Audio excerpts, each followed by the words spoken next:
சிம்ரன்ஸ் என்னடா இது, என்னம்மா இது?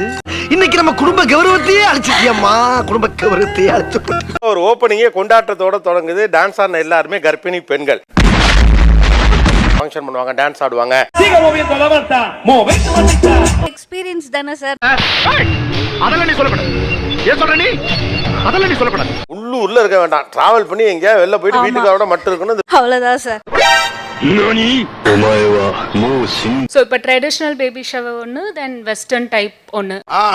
இந்த உடஞ்ச பொருளுக்கெல்லாம் ஒப்படம் வந்து காசு கொடுப்பான். வெஸ்டர்ன் ஸ்டைல் பேபி ஷவர்ங்கிறது என்னது? கப்பல்ஸ் வச்சு like will play some game. என்னங்க எனக்கு ஒண்ணுமே புரியல. அதுதானப்பா எனக்கும் புரியல.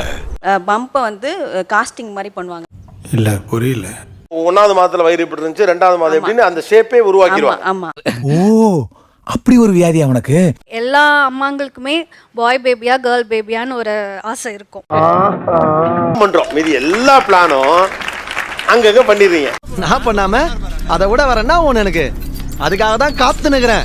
ஓகே, ரிவீல் பண்ணுங்க. ஐ அம் பிரெக்னன்ட் ஆக்சுவலி. சோ இது மூலமா எல்லாரும் தெரிஞ்சுக்கோங்க. நீ சொன்னதே சந்தோஷம். வாழ்த்துக்கள் வாழ்த்துக்கள் வாழ்த்துக்கள். ரைட். இதுல என்ன உங்களுக்கு கொஞ்சம் கவலையும் வருத்தமும்? அவங்க பண்ற போட்டோ ஷூட் அடுத்தவங்கள பார்த்து தான் அவங்க எல்லாரும் பண்றத பாக்குறது உண்மைதான் சரி. சார். இது உங்களுக்கு நிஜமான சந்தோஷத்தை கொடுக்குதுன்னு நீங்க நினைக்கிறீங்களா? ஆமா. அப்படியா அர்த்தம்? அப்படித்தான் நான் பாடினேன். இல்லை இல்லை, நீ என்ன விளக்கம் சொன்னாலும் அதை ஏற்றுக்கொள்ள என் மனம் மறுக்கின்றது. இந்த பாப்பா பிறக்கிறப்ப வரைக்கும் தான் எனக்கு பம்ப் இருக்க போகுது. ஸோ அதை வச்சு ஒரு போட்டோ ஷூட் எடுத்து நான் ஒரு ஆல்பம் கிரியேட் பண்ணணும். அது நம்மளுக்கு ஒத்து வராதுங்க. நாங்க என்னென்னமோ பிளான் பண்ணி வந்தோம், இப்ப பாதியிலே போக வேண்டியதா இருக்கு. நீங்களுமே வந்து கன்சீவா இருக்கிறப்ப ஒரு சீமந்தம் பண்ணிருப்பீங்க இல்லையா? அப்படியே கொஞ்சம் ட்ரெண்டா எடுத்துட்டு வந்து போட்டோ ஷூட் அப்படின்னு சொல்லிட்டு பேபி பம்ப் தெரியற மாதிரி எடுக்கிறோம். இதுல என்ன பெரிய தப்பா இருக்கு? அடேங்கப்பா, ரொம்ப விவரமான பொண்ணாவும் இருக்கு. ரொம்ப விவரமான பொண்ணுதான். அவங்க பேபி பிறந்ததுக்கு அப்புறம் பேபிக்கு ஒரு போட்டோ ஷூட் பண்ணுவாங்க. அப்புறம் பேபி நேம் ரிவீல் பண்றதுக்குன்னு அதுக்கு ஒரு போட்டோ ஷூட் பண்றாங்க. இதோட நிறுத்திக்கிறோம். என்னடா நிறுத்துறது? இன்னும் ஆரம்பிக்கவே இல்ல. ஆரம்பிக்கிறதுக்கு முன்னால தான் நிறுத்த முடியும். அவங்க என்ன சொல்றாங்கன்னா, it will change your character அப்படிங்கிறாங்க. எனக்கு கிட்டத்தட்ட இங்க எல்லாரும் இந்த லைஃப் ஸ்டைலே இது மாத்தும் அப்படிங்கிறாங்க. பணம் கொடுக்கறவ சும்மா இருந்தாலும் பக்கவாத்தியோட இம்சை தாங்க முடியலையே.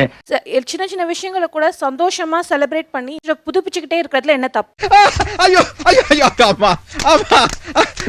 என்ன கூட ஓவரா சிரிக்கிறீங்க? ஏன் சிரிக்கிறா? பிரெக்னன்சில நார்மலாவே ஹார்மோன்ஸ்லாம் நிறைய எனக்கு 2 நிமிஷம் தலை சுத்திடுச்சு.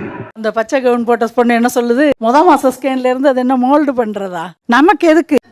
இவர்தான், இவருக்கு இதான் வேலை. எல்லாம் வெளியில வந்துருச்சு. ஒண்ணு கூட நம்ம தனிப்பட்ட அந்தரங்கம் புனிதமானதுங்கிற மாதிரியே இல்ல. மாசமா இருக்கீங்க எல்லாரும். நான் வந்து உட்கார்ந்த உடனே என்னால என்ன பேச போறோம் அப்படின்னு தான் நினைச்சு. உண்மை. ஐயரு தெரியக்கூடாதுன்னு 3 முந்தாங்கியை போட்டு மூடுவோம். அடுத்தவங்க பார்க்க கூடாது, கண் பற்றும். இப்ப நீங்க எதை மறைவா வைக்கிறீங்க? சாரி சார், இதுக்கு ஒன்றும் குறைச்சல. ஓகே.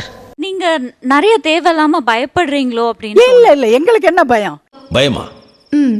எனக்கா? ஆமா. 3வது தலைமுறை வந்துட்டேன். என் பேத்தி காலேஜ் படிக்கிறா. என் பேத்தியை நான் நினைச்சுதான் உங்களை சொல்றேன். எதுக்கு சொல்றா? என்ன நம்ம பேசுறா? ஏதாவது பேசுறா? சொசைட்டிக்கு காட்டணும்ன்றது தான் சார். மாசமா இருக்க மத்த பிள்ளைங்கள்ட்ட சொல்றேன்.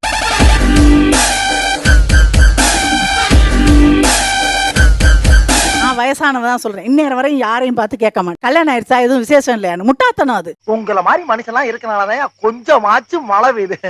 என்ன மனுஷன்? ட்ரெஸ் இல்லாம வயித்த மட்டும் அதெல்லாம் ரொம்ப கன்றாவியா இருக்குப்பா. நீங்க என்ன நினைச்சுக்கிட்டாலும் சரி, ஒரு பாட்டி ஸ்தானம் தான் எனக்கு. ராமாயணம் மாதிரி ஒரு கேள்விக்கு திருக்குறள் மாதிரி பதில் சொன்ன ஒரே பொம்பளை இவங்க தாயா. இவங்க திறமைக்கு நான் சாகுற வரைக்கும் அருமையா இருப்பேன். வா போலாம். உங்களுக்கு குழந்தை இல்லாதப்ப ஒருத்தர் குழந்தை பெத்துக்கிற ஃபங்க்ஷன் அதை பாக்குறப்ப ஒரு ஏக்கம் வந்துதா? ஆமா. என்னப்பா பண்ண சொல்ற? முருகன் ஒவ்வொருத்தரோட வாழ்க்கையும் தாறுமாறா விளையாடுறான்ப்பா. இப்ப நீங்க அது மாதிரி பண்ணுனா இன்னொரு குழந்தைக்கு காத்திருக்கிற ஒருத்தருக்கு அது அந்த உணர்வை தராதா? குடிப்பேடா. நீ கேட்ட ஒவ்வொரு கேள்வி என்ன செருப்பால் அடிச்ச மாதிரி இருக்குடா. மாதிரி இல்ல, உண்மையிலே செருப்பால தான் அடிச்சேன். பார்த்து புடி. இவங்களுக்கு அடுத்த பயம், நல்லா பிறந்திருக்கு, நாம தூக்கி ஏதாச்சும் ஆயிருமோ. எக்ஸாக்ட்லி.